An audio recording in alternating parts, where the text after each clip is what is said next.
आप देख रहे हैं जी बिजनेस। मैं हूं स्वाति रायना। कैशलेस इकोनॉमी को बढ़ावा देने के बाद अब सरकार कैश का इस्तेमाल महंगा करने की तैयारी कर रही है। यानी अगर आप एटीएम बैंक से कैश निकालेंगे या फिर कैश में पेमेंट करेंगे तो आपको ये महंगा पड़ सकता है। हालांकि ये पाइपलाइन में है अभी। आपको ये भी बताएं, सरकार cash handling charge, cash withdrawal charge, cash payment charge जैसे कई विकल्पों पर काम कर रही है। यानी आपको आने वाले टाइम में कैश लेना या फिर देना महंगा पड़ सकता है। लेकिन ये सब किया जा रहा है कैशलेस ट्रांजैक्शन को बढ़ावा देने के लिए। लेकिन ये कदम कितना कारगर साबित होगा, इसी पर बातचीत करने के लिए हमारे साथ खास मेहमानों का एक पैनल आज है। हमारे साथ है economist Brinda Jagirdar, tax expert Krishna Malhotra ji हमारे साथ है, साथ ही former banker SC Sinha ji हमारे साथ इस डिस्कशन में शामिल हैं, और मेरे सहयोगी केतन जोशी हमारे साथ हैं। इन सब से जानना बेहद जरूरी है, आखिरकार क्या ये जो फैसला अगर सरकार लेती है तो वाकई आपके लिए ये फायदेमंद साबित होगा। इस पर चर्चा करेंगे, लेकिन उससे पहले स्पेशल रिपोर्ट देखिए।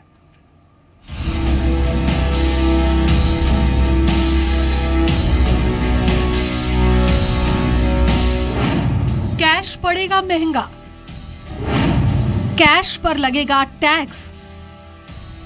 जी हां, अब कैश में लेन देन आपको महंगा पड़ने वाला है। सूत्रों से मिली जानकारी के मुताबिक सरकार कैश पर टैक्स लगाने का मन बना रही है।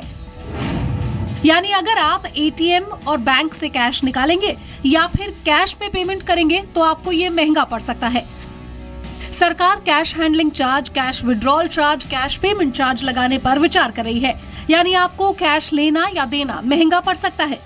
सरकार 3 लाख से ज्यादा की कैश ट्रांजैक्शंस को पूरी तरह बैन करने पर विचार कर रही है। वहीं 15 लाख से ज्यादा कैश रखने के लिए स्पेशल परमिशन भी लेनी पड़ सकती है। रेल टिकट या सरकारी ऑफिस में कैश पेमेंट पर कैश हैंडलिंग चार्ज लग सकता है। बैंक को भी लेस कैश ट्रांजैक्शन को प्रमोट करने के लिए इंसेंटिव दिया जाएगा और कैश से पेमेंट लेने पर अतिरिक्त टैक्स चुकाना होगा। जितने भी हमारा पैसा है, हम अगर कहीं हर जगह पे कैशलेस नहीं हो पा रहे हैं, उनको हमको विड्रॉ करके कैश ही पेमेंट करना पड़ रहा है। अगर उस पर भी हमारा चार्ज लग गया तो हमारी जेब के ऊपर एक तरह से अटैक ही है। नहीं, गलत है। जो अभी जो चार्ज ले रहे हैं 10-20 रुपए, वो गलत है। आंदोलन करना चाहिए। आप एक्चुअली क्या है, कैशलेस जो है ना, जो क्रेडिट उसमें बेनिफिट मिलने का वो ठीक है, मगर जो चार्जेस लगा था ये एटीएम कार्ड में से चार्जेस लगाना वो गलत बात है। तो फिर बाद में एटीएम का कोई यूज़ करेगा ही नहीं, चेक से पेमेंट लेगा। काले धन को रोकने के लिए बनाई गई एमबी शाह कमेटी ने कैश के लेन देन को रोकने के लिए कई सिफारिशें की थी। साथ ही पूर्व फाइनेंस सेक्रेटरी रतन वट्टल की अध्यक्षता में बनी कमेटी ने भी डिजिटल ट्रांजैक्शन को बढ़ावा देने के लिए सरकार को अपनी सिफारिशें दी हैं। सरकार इन्हीं को आधार बनाते हुए कैश से होने वाली ऐश को कम करने की तैयारी में है। असीम मनचंदा के साथ ब्यूरो रिपोर्ट, जी मीडिया, दिल्ली। आपके लिए भी समझना जरूरी है कि एटीएम ट्रांजैक्शन को लेकर फिलहाल क्या नियम है, कैसे कैसे चार्ज आपको देने पड़ते हैं जैसे जैसे आप एटीएम से पैसे विड्रॉ करते हैं। क्योंकि आप अपने बैंक से अगर पैसे विड्रॉ करेंगे तो आपको कुछ सीमित समय तक ट्रांजैक्शन चार्ज नहीं लगता है, लेकिन मल्टीपल विड्रॉल्स में आपको डेफिनेटली लगता है। लेकिन कुछ नियम ऐसे रहे हैं, अगर 2014 में एटीएम ट्रांजैक्शन नियमों में दरअसल बदलाव कर दिए गए थे। डिमोनेटाइजेशन से काफी पहले की बात है। 5 की जगह 3 बार फ्री डेबिट कार्ड ट्रांजैक्शन की छूट दे दी गई। उसके बाद 3 फ्री ट्रांजैक्शन का नियम 6 मेट्रो शहरों में लागू कर दिया गया। इस तरीके से धीरे धीरे इन ट्रांजैक्शन चार्ज के नियमों में बदलाव किया गया। मुंबई, दिल्ली, बेंगलुरु, चेन्नई, कोलकाता, हैदराबाद में फ्री ट्रांजैक्शन नियम इस वक्त लागू हैं। अन्य शहरों में 5 फ्री ट्रांजैक्शन का नियम इस वक्त लागू किया गया है। साथ ही फ्री ट्रांजैक्शन में फाइनेंशियल, नॉन फाइनेंशियल ट्रांजैक्शंस भी शामिल किए गए हैं। फाइनेंशियल ट्रांजैक्शन में कैश पेमेंट, कैश निकासी ये शामिल है, और नॉन फाइनेंशियल ट्रांजैक्शन में बैलेंस इंक्वायरी जैसे मिनी स्टेटमेंट होता है, पिन में बदलाव भी शामिल किया गया है। फ्री लिमिट से ज्यादा ट्रांजैक्शन पर बैंक 20 रुपए तक चार्ज वसूल कर सकते हैं। 5,000 रुपए और इससे ज्यादा रकम जमा करने पर पैन कार्ड भी, माफ कीजिए, 50,000 रुपए और इससे ज्यादा रकम जमा करने पर पैन कार्ड भी जरूरी कर दिया गया। तो यहाँ पर ये कुछ नियम थे जिनको धीरे धीरे करके लागू किया गया है। लेकिन जो उसका पूरा कॉन्टेक्स्ट वो ये है कि कैसे अब कैशलेस ट्रांजैक्शन की तरफ बढ़ावा दिया जाएगा। अब उसके तहत डिजिटल पेमेंट्स में कई बड़ी छूट दी गई, जैसे डेबिट क्रेडिट कार्ड से पेट्रोल डीजल खरीदने पर 0.75% की छूट दी गई। साथ ही कुछ बड़े ऐलानों में टोल प्लाजा पर डिजिटल पेमेंट करने पर 10% की छूट का प्रावधान रखा गया। ऑनलाइन जनरल इंश्योरेंस खरीदने पर 10% की छूट का ऐलान किया गया। ऑनलाइन हेल्थ इंश्योरेंस खरीदते हैं उस पर 8% की छूट दी गई। साथ ही ऑनलाइन ट्रेन टिकट खरीदते हैं तो 10 लाख रुपए तक का दुर्घटना बीमा फ्री। ये घोषणा कुछ दिनों पहले ही फाइनेंस मिनिस्ट्री ने की, खुद वित्त मंत्री ने बताया। सबर्बन में मासिक पास ऑनलाइन लेने पर 0.50% की छूट दी गई जिससे डिजिटल पेमेंट को ज्यादा से ज्यादा बढ़ावा मिल पाए। रेलवे में वेटिंग रूम रिटायरिंग रूम पर 5% की छूट का भी ऐलान किया गया। वहीं कुछ और जो लुभावने ऑफर दिए गए उसमें 10,000 आबादी वाले गांवों को 2 पॉस मशीनें मुफ्त देने का ऐलान। साथ ही सरकारी बैंकों के पॉस मशीनों पर 100 रुपए अधिकतम किराया रखा गया। और एक और बड़े ऐलान में 2,000 रुपए तक के सभी डिजिटल ट्रांजैक्शन पर सर्विस चार्ज खत्म करना। इन बड़े जो नियम थे और जो रूल्स थे, ऐलान उसमें शामिल रहा है। लेकिन अगर आने वाले समय में ये लागू होता है कि आप कैश जो जितने भी ट्रांजैक्शंस होंगे उस पर आपको ज्यादा चार्ज देना पड़ेगा, बशर्ते आप डिजिटल ट्रांजैक्शन का इस्तेमाल करते हैं, तो ये कितना ज्यादा वायबल या कह सकते हैं फायदेमंद रह सकता है। इस पर सबसे पहले किशन मल्होत्रा जी, मैं आपसे फर्स्ट टेक लेना चाहूंगी। हमने तमाम बातें कही हैं कि डिजिटल इकोनॉमी कैसे बढ़े, डिजिटल इकोनॉमी को आगे प्रमोट करने के लिए कई लुभावने ऑफर सरकार की तरफ से आए हैं, समय दर समय रोज नए ऐलान होते हैं। लेकिन अगर यह फैसला सामने आता है कि कैश ट्रांजैक्शन पर आपको टैक्स देना पड़ेगा और डिजिटल पेमेंट्स पर आपके लिए इंसेंटिव होगा, तो वाकई आपको लगता है आने वाले टाइम में काफी वायबल ऑप्शन हो सकता है ये? देखिए, अभी जो आप कह रहे हैं कि अभी कोई ऐसा गवर्नमेंट ने कि जो 3 लाख या 15 लाख के ऊपर जो भी आप बता रहे हैं, ऐसा कुछ नियम नहीं आया, ये सिर्फ अभी न्यूज़ है। इस एक्शन पे अभी कुछ ऐसा कोई सर्कुलर या कोई लॉ में अमेंडमेंट नहीं हुई है, नंबर 1। नंबर 2, FM ने बहुत क्लियरली कहा था कि cashless economy is a less cash economy because it will not be practically possible to root out complete cash. तो इसलिए कैशलेस इकोनॉमी का पर्पज़ ये नहीं है कि कंप्लीट कैश रूट आउट हो जाएगा, लेस कैश। और उसके लिए गवर्नमेंट की जो प्राइम मिनिस्टर ने 2016 फरवरी में थ्रू कैबिनेट एक कमेटी सेटअप की थी, तो कहा था कि शॉर्ट टर्म 1 साल के अंदर we will come up with implementation और 2 साल में हम इसको कंप्लीट करेंगे। आई थिंक उसी को प्रावधान में रखते हुए इन्होंने ये स्टेप लिए हैं। और सबसे इम्पॉर्टेंट चीज़ जो ट्रेडर्स के लिए मैं आप ये एम्फेसाइज करूँगा कि जो अभी इसकी 1 दिन पहले ही डिक्लेरेशन हुई है, अभी तक इनकम टैक्स के अंदर 8% का ये लॉ है कि अगर आपकी 2 करोड़ तक की बिजनेस की टर्नओवर है तो आपकी डीम्ड प्रॉफिट 8% माना जाएगा। उसमें गवर्नमेंट ने कहा है कि इस पे 8% की जगह हम 6 कर देंगे। जो आप डिजिटल बैंकिंग चैनल के थ्रू अगर आप ट्रांजैक्शन करेंगे, हम आपके प्रॉफिट को 8 की जगह 6 मान के, जिसमें आपको टैक्स कम देना पड़ेगा। ये एक बहुत बड़ा स्टेप लिया है। तो गवर्नमेंट के काफ़ी एफर्ट्स हैं जो इस तरीके से, और कीपिंग इन व्यू कि जो उन्होंने 1 साल पहले कहा कि हम विद इन 1 ईयर और 2 ईयर्स कंप्लीटली डिजिटल लाएंगे, तो सबसे बड़ा जो टैक्स इंसेंटिव दिया है वो इसी साल के लिए, इसी साल से एप्लीकेबल है, जिसकी अप्रोप्रिएट अमेंडमेंट उन्होंने कहा है कि 1 फरवरी को जो बजट आएगा उसमें आएगी। एब्सोल्युटली, कई कदम डेफिनेटली उठाए तो जा रहे हैं। ज्यादा से ज्यादा कोशिश ये है कि कैशलेस इकोनॉमी को बढ़ावा दिया जाए। लेकिन सिन्हा जी, आपसे समझना चाहेंगे, क्योंकि आपको बहुत ज्यादा एक ग्राउंड जीरो नॉलेज भी होगी, क्योंकि आजकल बैंक्स में लोगों की लंबी कतारें लगी रहती हैं और उनके कई डेफिनेटली क्वेरीज भी होती होंगी इसको लेकर, क्योंकि लोगों के हाथ में कैश नहीं है। अब जब कैश पर ही टैक्स लगाने के, एक्स्ट्रा चार्ज लगाने की बात होती है, आपको लगता है ये कदम कुछ ज्यादा स्ट्रिक्ट तो नहीं है लोगों के लिए जिनके पास ऑलरेडी कैश की बहुत ज्यादा किल्लत है? देखिए, मैं लास्ट मंथ में 8 तारीख को प्रधानमंत्री मोदी ने अनाउंस किया डीमोनेटाइजेशन का, और 500-1000 के नोट जो बंद किए गए, उसका बेसिक पर्पस है कि काला धन को कम किया जाए या ख़त्म किया जाए, और लोग जो है ज़्यादा से ज़्यादा ऑनलाइन बैंकिंग करें या 1 नंबर के ट्रांजैक्शंस करें। ये उनका पर्पस था, और बहुत हद तक उसमें सरकार सफल भी हुई है।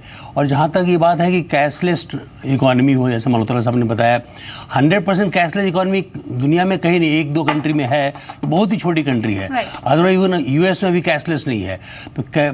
तो हम कंप्लीटली कैश को इग्नोर नहीं कर सकते।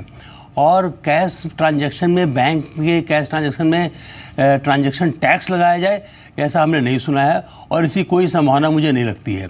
सबसे बड़ी बात यह है कि गवर्नमेंट जो है कैश इंसेंटिव देगी डिजिटाइजेशन के लिए, डिजिटल यूज़ के लिए, न कि कैश ट्रांजैक्शन पर टैक्स लगाएगी। क्योंकि बहुत सारे क्षेत्र ऐसे हैं, लेबरर है, फार्मर्स हैं जो आज भी प्रेफर करते हैं कि बैंक से कैश निकाल कर, क्योंकि कैश की उनकी रिक्वायरमेंट बहुत छोटी होती है, तो उसमें टैक्स लगाने की कोई संभावना हमारे ख्याल से नहीं है और सरकार भी ऐसा कुछ नहीं सोच रही है। जहाँ तक डिजिटल बैंकिंग को प्रमोट करने की है, डिजिटल ट्रांजैक्शन को प्रमोट करने की है, तो बहुत सारे प्लेयर्स अभी आए हैं, लेकिन सारे प्लेयर्स से आपने देखा होगा कि पेटीएम भी आ गया है, पेटीएम से काफ़ी लोग सुविधा हो रहे हैं, लेकिन कोई जरूरी नहीं कि पेटीएम 100% सक्सेसफुल है। अभी ट्रांजैक्शन इतने ज़्यादा उसके थ्रू हो रहे हैं, कई बार वो ट्रांजैक्शन जो है सो स्लो हो जाता है या फिर रुक जाता है। तो ऐसे कई प्लेयर्स आएंगे इसमें जो कि इसकी सुविधा को और बढ़ाएंगे, लेकिन इसका मतलब ये नहीं कि सब cash transaction, banking cash transaction के ऊपर कोई टैक्स सरकार लगाएगी, ये लगाने की कोई संभावना भी नहीं है। पहले भी कभी सरकार नहीं लगाई है। ये बस प्रस्ताव है जो कि ऐसा, जो सूत्रों के हवाले से खबर आ रही है कि ऐसा शायद कदम उठाया जाए, क्योंकि मकसद यही है कि कैशलेस इकोनॉमी को बढ़ावा दिया जाए। लेकिन इकोनॉमी पॉइंट ऑफ व्यू से कितना वायबल ये कदम हो सकता है, वृंदा जी आपके पास जरूर आएंगे, लेकिन उससे पहले लोगों का इस पर क्या कहना है, यही बताने के लिए हमारे साथ हमारे संवाददाता केतन जोशी अहमदाबाद से हैं। IIM कैंपस में मौजूद है और वहां पर स्टूडेंट्स की इस पर क्या राय है वो ये जान रहे हैं। जी केतन। इस वक्त हम अहमदाबाद में मौजूद है IIM कैंपस के अंदर और हमारे साथ कई सारे छात्र हैं। आइए हम उनसे जानने की कोशिश करते हैं कि सरकार के इस कदम को वो किस तरह से देख रही है। हमें ये बताइए कि सरकार कुछ ही समय में शायद ये कर दे कि अगर आपने केस में कोई ट्रांजैक्शन किया या ATM में विड्रॉ कर लिया तो उस पर भी वो चार्ज लगाएंगे, तो क्या कहेंगे इसके ऊपर, ये इस कदम को आप किस तरह से देख रहे हैं? So if the government is interested in making the entire transactions in a cashless direction, it should be appreciated. But there's a dichotomy of perspectives here. If the Modi government wants to implement it just for the people and not for the political class, that is plain wrong.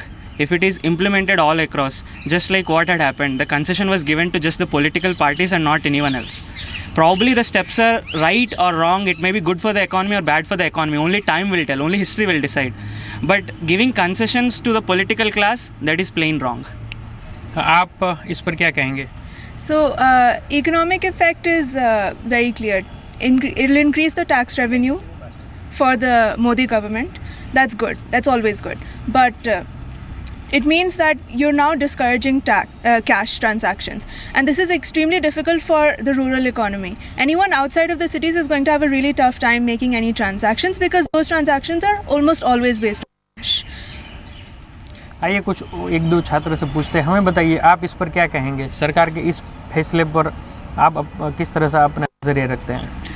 Well, if they want to go cashless, I think it's a really good move. But they also need to couple this with the digitization drive. So if you want people to go cashless, it's fine, but they need to provide enough channels for people to go cashless. And with introduction of payment banks or with introduction of UPI, there is an incentive. But the proliferation of all these channels is what is a big question. Can people have enough ways to go to make payments except apart from cash, right? So if presently जितने भी charge पड़ते हैं वो charge पड़ते हैं if you're paying by card, the charge is put on the vendor, and they don't have enough incentive to pay by card. So if with the introduction of payment banks, the charge is levied on private licensees, the licensees of the payment banks. So somehow they need to provide enough incentive कि जो charge पड़े वो लोगों पे ना पड़े, plus they need to provide enough ways for people to do transaction without cash. हाँ, आप क्या कहेंगे इस पर? So I don't think the move will work at all because, well, Indian card penetration is about 30% and Indian internet penetration is similar. So what will happen is that somebody like me who has a card, who has Paytm account will simply move to cashless. But the majority of the country cannot. So it's technically a tax on the poor and a system which will not work because there's not enough infrastructure for them to move cashless. तो सरकार के भविष्य के इस कदम के ऊपर छात्रों का ये कहना है कि ठीक है, सरकार का ये मूव है कैशलेस की ओर ले जाने के लिए, लेकिन साथ ही साथ ये भी इंश्योर करना पड़ेगा सरकार को कि कहीं ना कहीं एक ऐसी व्यवस्था की जाए ताकि कैशलेस के ऊपर जो अतिरिक्त चार्ज है वो लोगों को न देना पड़े, और ख़ासकर रूरल एरिया में है वो भी थोड़ा एक इंफ्रास्ट्रक्चर बढ़ाने की यहाँ पर बात की जा रही है। जी जी जी, बहुत बहुत इंपॉर्टेंट पॉइंट्स यहाँ पर सामने। इनफैक्ट वृंदा जी, आपसे जो स्टूडेंट्स के कुछ पॉइंट्स हैं उन पर ही रिएक्शन लेना चाहेंगे। डेफिनेटली टैक्स जो रेवेन्यू है इंक्रीज होने की बात है, लेकिन क्या वाकई रूरल इकोनॉमी के लिए मुश्किल भरी बात हो सकती है? It's just in the pipeline. ये बस ऐसा हाइपोथेटिकल सिचुएशन हम इसलिए कह सकते हैं क्योंकि कई ज़्यादा लोग रोज़ सरकार की तरफ से कदम आ रहे हैं, लेकिन हो सकता है पॉसिबल हो जाए। नहीं, ये जो टैक्स ऑन कैश है इट्स मच टू अर्ली। इसके ये तो अभी it is not advisable also now. पहले तो सबको इंसेंटिवाइज करना है कि वो कैश से हटकर ये अदर मोड्स जो है ऑनलाइन पेमेंट्स करना शुरू करें। वो तो एक बात है, लेकिन दूसरी बात ये उसके जो बेनिफिट्स हैं उसको भी सामने लाकर सबको बताना चाहिए। फॉर एग्जांपल अभी देखिए जो छोटे कंपनीज हैं या कुछ जो पेमेंट्स करने होते हैं वो अगर डायरेक्टली वेजेस उनके खाते में जाए तो कोई फॉर एग्जांपल अगर कोई मिनिमम वेज है, अक्सर ये देखा जाता है कि मिनिमम वेज पे नहीं करते हैं, उसमें से कुछ काट के पे करते हैं। लेकिन अगर डायरेक्टली वहाँ पर उनके अकाउंट में जाता है तो ये भी government can also check whether payment has been made. तो ये एडवांटेज है, बहुत बड़ा एडवांटेज है। ऐसे अगर जो ट्रांसपेरेंसी आई तो इससे लोगों को बहुत बेनिफिट होगा। तो उसकी बेनिफिट्स को समझाएं, इंफ्रास्ट्रक्चर को बढ़ाएं और फिर उसके बाद लोगों को और फिर ऑफकोर्स इंसेंटिवाइज करें लोगों को और उसके बाद ही कुछ और सोचें। और दूसरी बात ये जो कैशलेस कैश जो ट्रांजैक्शन है सिर्फ इसका प्रॉब्लम सिर्फ रूरल में नहीं अर्बन में भी है। फॉर एग्जांपल अगर आपको वीज़ा चाहिए आज तो आपको कैश में पे करना है, अगर आपको कोर्ट में कुछ भरना है तो आपको कैश पेमेंट करना है, अगर आपको हॉस्पिटल में ट्रीटमेंट चाहिए तो वो लोग कैश मांगते हैं। तो ये चीज़ें इनको तो पहले तो बंद करना चाहिए। और दूसरा जैसे कहा कि जो पॉलिटिकल पार्टीज़ को जो सुविधाएं दी जा रही हैं उसको तो बिल्कुल ही रोकना है, क्योंकि common man is suffering so much. तो इसलिए पॉलिटिकल पार्टीज को इतना बेनिफिट दिया तो उसका इम्पैक्ट थोड़ा कम हो जाता है। एब्सोल्युटली, बहुत ही वैलिड पॉइंट वृंदा आपने यहाँ पर कहा। इनफैक्ट कृष्ण मल्होत्रा जी, अगर हम फ्यूचरिस्टिक अप्रोच की यहाँ पर बात कर रहे हैं, गवर्नमेंट की तरफ से कैशलेस इकोनॉमी की तरफ आगे बढ़ने की बात है, लेकिन अगर जो दूर दराज के इलाके हैं, जो स्टूडेंट्स ने भी राइटली पॉइंट आउट किया, जो कि डिजिटाइजेशन ड्राइव को आगे बढ़ाना, कई ऐसे शायद हम एक छोटे परसेंटेज की बात करें जिनके पास शायद स्मार्टफोन्स है, जिनको राइटली यूज़ करना जानते हैं, लेकिन उस मेजर पोर्शन का क्या जो कि शायद इससे ज़्यादा वाकिफ़ नहीं है और वो कैश से ज़्यादा कंफर्टेबल फील करता है, उनको कैसे इसमें इंकरेज किया जाएगा?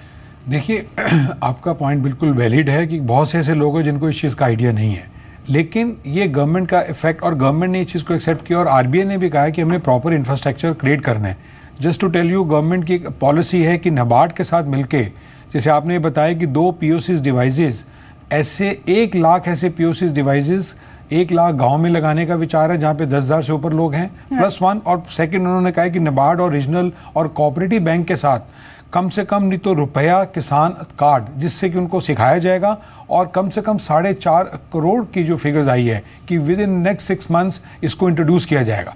तो आई थिंक इसमें इंफ्रास्ट्रक्चर नहीं है, अभी लोगों के पास उतनी एजुकेशन नहीं है, लेकिन गवर्नमेंट मेरे ख्याल से इन चीज़ों को समझ रही है और उसमें जो भी एफर्ट्स हैं, it's not something which you will achieve in 1 day, it's a process, steps लिए जा रहे हैं, बट पूरा इसको नॉर्मल होने में मेरे ख्याल से 6 months to 1 year लगेगा। इवन गांव में भी छोटे जहाँ पे ATMs नहीं है या इलेक्ट्रिसिटी की प्रॉब्लम है, उनको एक्सेस करने की है, तो टेलीकॉम में भी वहाँ प्रॉपर टावर्स लगा के जिनको उनको इंटरनेट की फैसिलिटीज़ एसेसेबल हों, एफर्ट्स करने पड़ेंगे इसके ऊपर। और मेरे ख्याल से गवर्नमेंट की एक बहुत बड़ी प्लान है इसके ऊपर, लेकिन इमीडिएट उसका रिजल्ट नहीं आएगा। It is a process and will take a time.